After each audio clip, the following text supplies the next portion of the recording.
Oke, halo, ketemu lagi dalam program Petrikor, program di mana kita menyelam dalam makna kata.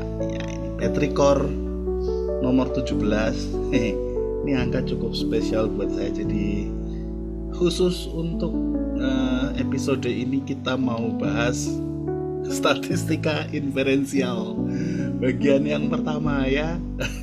Oke, bear with me ini ya masih gimana ya, aku mau bahas statistika, analisis statistika inferensial, tapi kita mulainya dari sudut pandang etimologi gitu ya, dari sudut pandang etimologi dulu. Kenapa aku mau bikin ini? Karena kebetulan beberapa bulan yang lalu tuh ketemu sama adik angkatan jauh SMA gitu ya. Waktu anak saya ikut pameran penelitian gitu, terus ketemu, halo Elsa ya. Patmanda berapa ya, lupa, Patmanda 80 sekian gitu, jaraknya udah jauh ya, umurnya di bawah anak saya. Itu aku janji kalau kalau pengen belajar statistika ntar saya bikinin videonya. Nah, jadi daripada ya kan, kita mau belajar statistika mulainya tapi dari sudut pandang etimologi dulu, linguistik gitu ya. Oke, ada empat kata yang untuk yang bagian pertama ini, nanti ada bagian kedua insya Allah ya. Empat kata yang perlu kita pahamin dulu: data, distribusi data, pengukuran, dan variabel. Bear with me, oke? Data itu asal katanya dari Latin ya. Aslinya kata kerja dari itu memberikan, to give gitu ya. Terus jadi kata benda yang singularnya datum, pluralnya data, yaitu hal-hal yang telah diberikan untuk Latinnya. Diserap jadi bahasa Inggris itu maknanya dari waktu-waktu ke waktu berubah, mulai dari non facts ya, fakta yang diketahui, hasil yang jumlah yang diberikan dan sebagainya, sampai ke observasi yang terekam, recorded observation. Sampai sekarang mungkin kalau ngomong soal data, nggak mau ngomong soal data komputer gitu ya, representation of information gitu ya, representasi informasi. Cuma dalam statistika yang penting, kalau kita ngomong statistika itu kita paham jenis-jenis data. Ini penting banget ya. Ini dasarnya adalah memahami jenis-jenis data. Kalau kita bikin penelitian, data yang kita ambil itu sebenarnya jenisnya apa gitu. Nah, ada 4 jenis: nominal, ordinal, interval, ratio gitu. Contohnya kalau nominal yaitu golongan darah, misalnya A, B, O, AB gitu. Jadi nggak ada urutan, nggak ada apa istilahnya, selangnya bermakna, nilainya bermakna gitu ya. Kalau ordinal kayak misalnya level pendidikan, tingkat pendidikan, misalnya SD, SMP, SMA, itu ada urutannya, tapi antara SD sampai SMP dengan SMA itu apa ya istilahnya, eh, kualitas jaraknya kan nggak sama gitu ya. Jadi sama juga ranking di sekolah, misalnya kalau zaman dulu ada ranking ranking 1 sama ranking 2 sama ranking 3 gitu, jaraknya belum tentu sama gitu. Tapi bisa diurutkan gitu ya. Itu ordinal. Itu nominal dan ordinal itu masuknya data kategori, categorical data. Terus ada data namanya data interval, seperti IQ score. Eh, Sudah berurutan, IQ itu kan ada yang berapa? 70, 80, 90, 100 gitu ya. Eh, tapi nggak punya nol mutlak. Nol mutlak tuh kalau misalnya IQ-nya nol tuh apa artinya? Apa terus ya nggak punya kecerdasan gitu kan ya? Nggak juga ya. Temperatur juga begitu, terutama yang Celsius ya. Celsius, 0 Celsius tuh bukan berarti terus nggak ada apa ya, ya bukan bukan nol mutlak lah intinya ya. Karena kalau masih ada ya ada temperaturnya segitu gitu kan, 0 Celsius gitu. Tapi udah berurutan, skalanya juga sudah misalnya sama gitu, 10, 20, 100 gitu. Walaupun mungkin 4 apa, 50 50 panas ya. 30 lah, 30 derajat Celcius itu mungkin bukan 3 kali lipat panasnya dari rasanya ya, mungkin dari 10 derajat. Jadi itu mungkin masih sudah urut, sudah ada intervalnya, nggak punya nol mutlak, tapi ya begitulah, nggak ada rasionya. Nah kalau rasio itu nolnya mutlak, kalau beratnya 0 kilogram berarti ya nggak ada barangnya. Height juga begitu, umur juga begitu ya. Itu data-data yang sifatnya rasio. Interval dan rasio itu masuknya data numerik ya, angka numerik yang tadi kategori. Oke, kata berikutnya ini dasar ya, harus dipahamin jenis-jenis data. Yang berikutnya distribusi data. Lah, data itu terutama untuk numerik ya. Data yang numerik itu ketika diambil ada distribusinya. Asal katanya, akar katanya ternyata dari Proto-Indo-European jauh ya, Trev. Yaitu to assign atau allocate, jadi kayak ya sebenarnya dibagi ya, membagi. Aslinya istilahnya politis, sosial politis gitu ya, membagi kekuasaan. Nah, di Latin itu dari dua kata, jadi tribuere yang diawali dengan awalan distribusio. Jadi membagi atau mengalokasikan sesuatu secara terpisah gitu ya, dibagi-bagi gitu. Jadi kata benda bahasa Inggrisnya ya sesuatunya itu dibagi dalam kelompok-kelompok atau tersebar pada rentang tertentu gitu ya. Jadi distribusi data kalau di Indonesia juga bisa dibilang sebaran data. Itu sebaran datanya jadi seperti apa. Nah, karena misalnya kalau data numerik itu yang paling umum itu normal baku. Jadi misalnya biasanya rata-rata, misalnya rata-rata berapa? Rata-rata katakanlah rata-rata nilainya 500 gitu. Berarti yang dapat 500 biasanya paling banyak. Terus yang dapat nilai di atasnya mungkin jadi lebih sedikit, lebih sedikit, lebih sedikit. Terus katakanlah yang dapat nilai 800 itu mungkin dikit banget gitu. Demikian juga yang ke bawah gitu. 500 yang paling banyak nilainya. Kalau 400 mungkin jadi lebih sedikit, 300 jadi lebih sedikit. Jadi yang data, ketika ngambil data, jumlah datanya itu semakin sedikit kalau menjauhi rata-ratanya ya. Jadi itu distribusi data. Tapi tidak semua data seperti itu gitu. Distribusinya bisa macam-macam. Nah, yang paling umum itu namanya distribusi normal baku. Standardized, apa itu namanya? Normal, standardized normal ya. Normal baku. Nah, kalau datanya distribusinya seperti ini, jadi yang paling banyak rata-ratanya, terus yang lain melandai ke ekstrim kanan, ekstrim kirinya, itu datanya namanya datanya parametrik disebutnya ya. Kalau nggak ngikuti normal baku, istilahnya datanya non parametrik.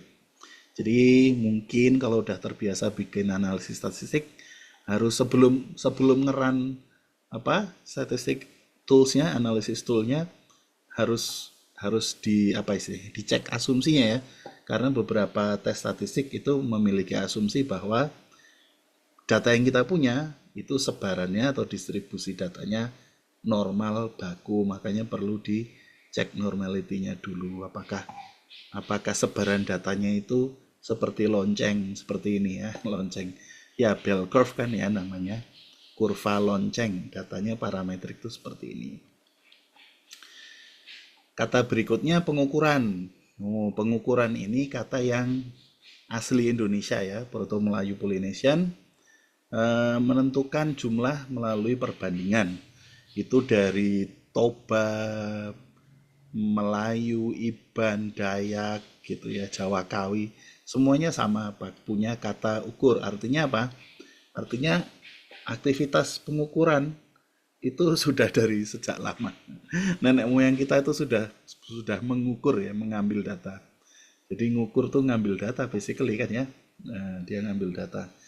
Nah, dalam hal ini yang perlu kita perhatikan itu jenis pengukurannya. Jadi, apakah independent atau berulang? Ya, independent measurement atau repeated measurement. Seperti misalnya yang atas ini, yang dua atas nih ya. Misalnya tes PISA gitu. Tes PISA itu kan apa namanya di berbagai negara gitu ya. Ini ada yang gambarnya, ini mungkin apa ini di Midwest American, aku nggak tahu ini di Amerika Serikat atau apa. Ya ini di Indonesia ya. Pakai topi merah dong ya. Oh enggak ding, bukan tes PISA ya. Tes PISA SMP ini. Ya, ya kira-kira begitulah. Ini tes lah, tes apa matematika gitu. Tapi yang diambil dua kelompok yang berbeda. Jadi ini nilainya nanti independen ya dari satu kelompok dengan kelompok yang lain. Sedangkan untuk yang repeated measurement, pengukuran yang berulang itu seperti misalnya kalau kita punya desain penelitian yang melibatkan pretest dan posttest gitu ya.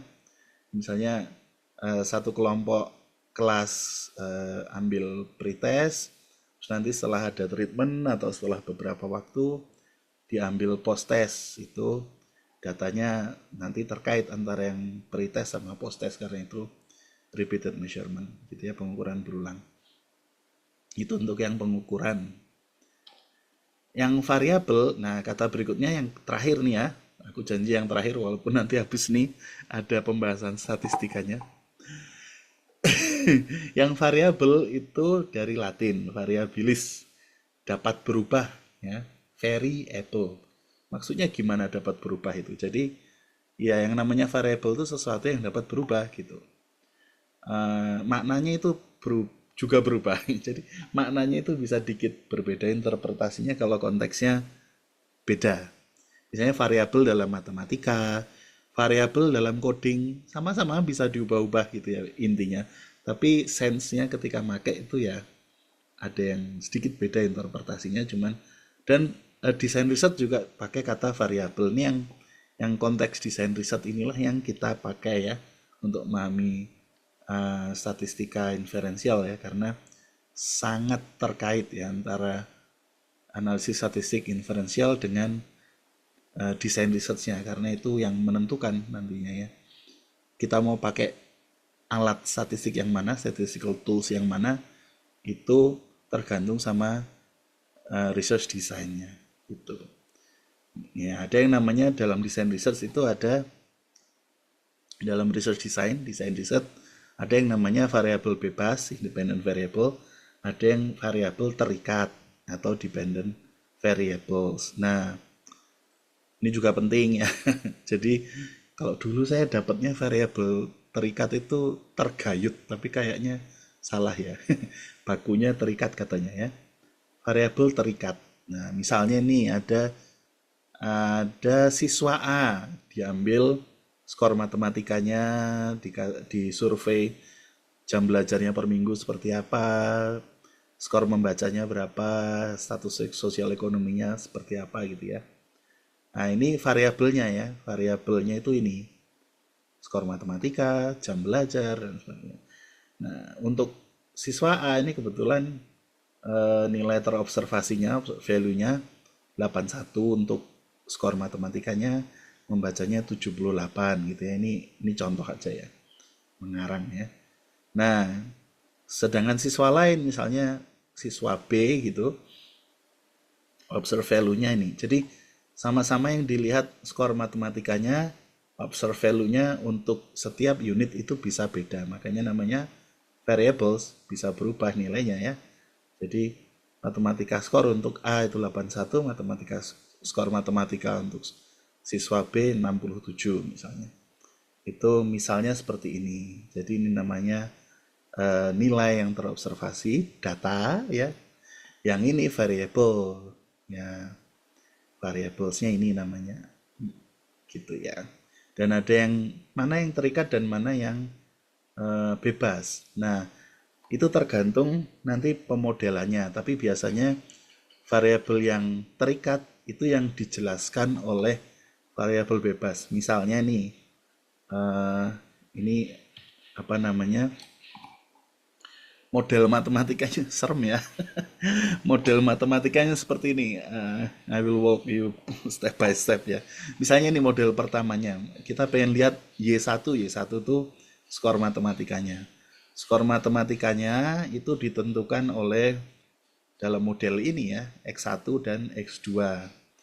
Eh, Jam belajarnya per minggu dan sosial ekonomi statusnya. Jadi status sosial ekonominya di sini, jam belajar. Jadi ini Y1 ini adalah variabel terikatnya, dependent variable, sedangkan variabel bebasnya yang tidak dijelaskan oleh sesuatu yang lain, jadi malah menjelaskan itu adalah study time, jumlah jam belajar, dan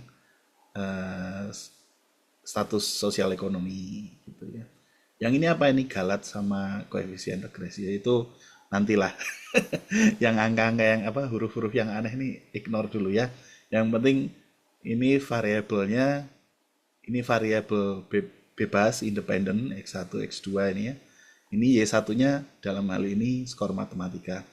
Bisa juga Y2 ini skor membaca. Jadi ini adalah variabel terikat yang lain yang kebetulan mungkin juga dapat dijelaskan dengan study time, jumlah jam belajar, dan juga status sosial ekonominya. Itu ya.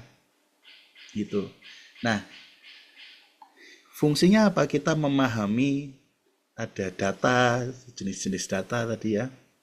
Terus ada apalagi distribusi datanya gitu.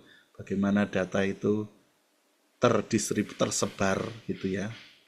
Lalu memahami ada yang namanya pengukuran yang independen, ada yang repeated, yang berulang gitu, dan ada variabel yang bebas dan variabel yang terikat gitu.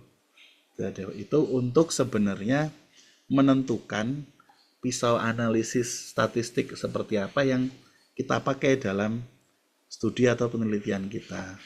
Jadi yang menentukan sebenarnya lagi-lagi resource design ya, resource questionnya juga gitu.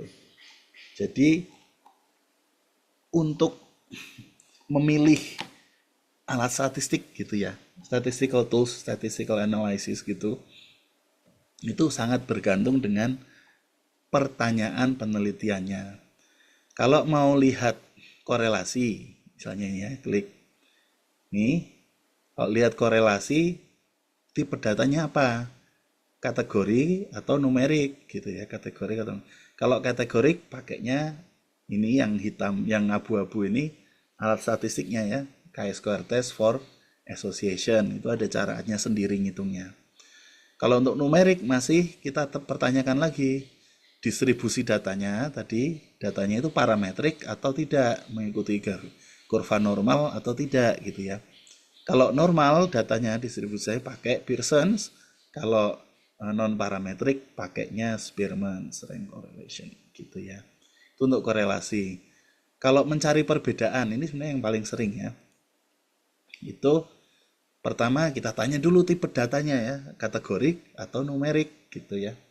Kalau kategorik pakainya chi-square test for difference, bedanya yang tadi buat asosiasi. Yang ini buat difference perbedaan. Terus tanya berapa banyak kelompok datanya. Kalau dua itu pengukurannya ditanyakan apakah berulang, apakah independen.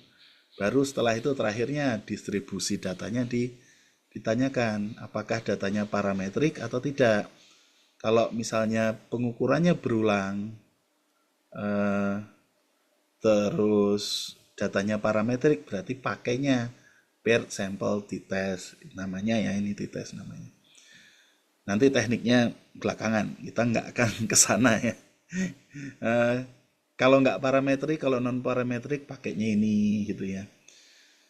Kalau pengukurannya tidak berulang, independen, datanya parametrik, pakainya t-test. Ini yang paling sering dipakai orangnya. Ada dua grup data dibandingin gitu.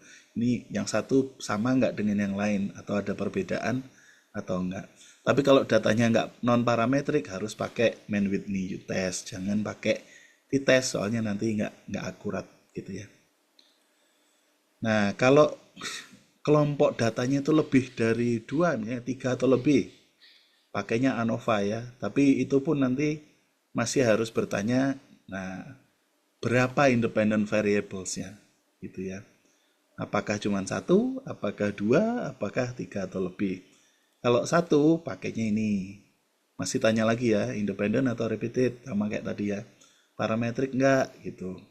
Kalau parametrik one way ANOVA, kalau enggak Kruskal-Wallis gitu ya. Yang 2 independent variable juga sama. Pengukurannya berulang apa independen gitu. Datanya parametrik atau enggak gitu. Pakai two way independent ANOVA.